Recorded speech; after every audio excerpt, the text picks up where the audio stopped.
may doktor. Meron siyang isang pasyente. Okay. Ilang years talagang siya yung doktor, di ba? May sakit siya, cancer, di ba?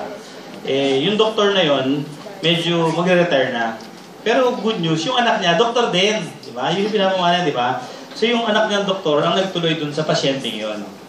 Di ba? Tapos, dumating yung time, magaling yung doktor na anak, napagaling niya yung pasyente. Nung nalaman ng tatay niya, pinatawag yung anak na doktor. Anak, ano nangyari? Gumaling. Ba't mo pinagaling? Hindi ba alam yan ang nagpaaral sa'yo? Walang doktor dito.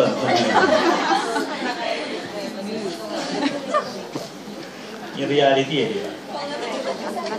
Anyway, may isang magkikwento pa before we close the presentation. And after natin mag-close yung presentation, if you have questions, sige, bihira akong ginagawa ito. Open forum tayo, di ba? Pero siguro, just call on one person pa to share her testimony about the produkto. At tinatawanan na siya ng katabi niya.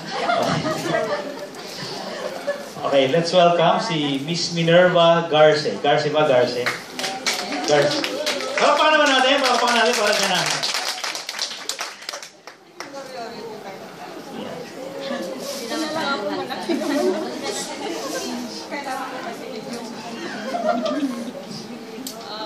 Magandang umaga po sa ating lahat. Actually, yung nangyari po sa akin, hindi ko rin pinaasahan. Last September po yun, tanda ko po kasi 44 po yun. Bigla pong sumakit yung chop ko na 3 times na po yun nangyari. Yung pangatlo po yun hindi ko nakayanan talaga na as in, hindi ako, yung narinig yung bibig ko tapos yung nagsisweat po ako ng malamig, tapos nangihina ako. Tapos yun po, sabi ko, wala pa naman yung mga amo ko nun. Nasa trabaho po sila. Tapos sabi ko, paano kaya to? Sabi ko, hindi sila pwedeng basta-basta na nauwi. So, the time umuwi po yung manugang, diretso po sa kwarto niya. Hindi niya, tumatawag ako, hindi ko alam kung hindi na yung boses ko o talagang hindi niya ako naririnig. Sabi ko, tinawagan ko, magkatabi lang yung kwarto namin, tinawagan ko, sabi ko, Darren, can you please help me? Sabi ko, kasi nagsusuka na ako, parang talagang wala na akong nakikita na ako. Tapos sabi ko, why, what happened?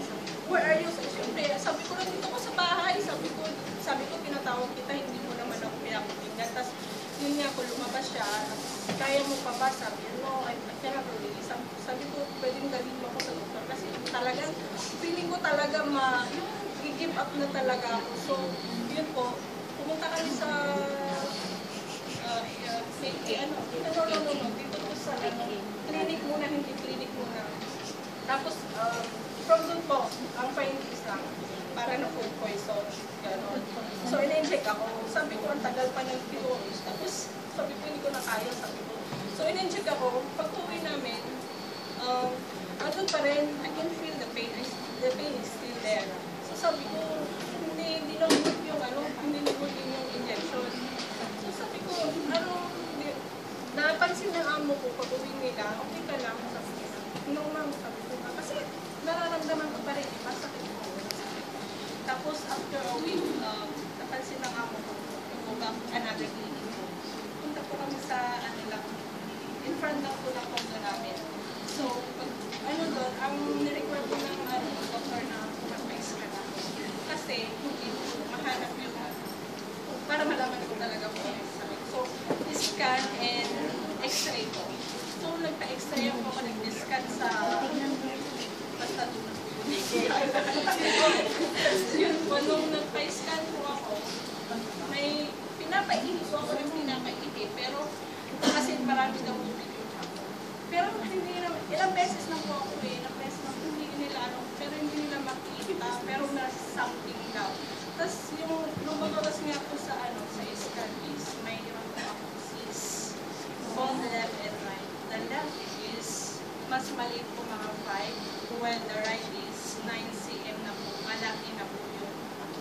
Hindi ko alam kung matagal na nandito kasi third time yung interval ko ng sakit niya, 3 months, tapos 3 months ulit. Yung pangatlo po yung pinakamasakit na hindi ko nakakayanan. So, yun po yung result is yun nga. Tapos, pinabalik kami sa doktor na kasi nirefer lang po nirefer ulit kami parang second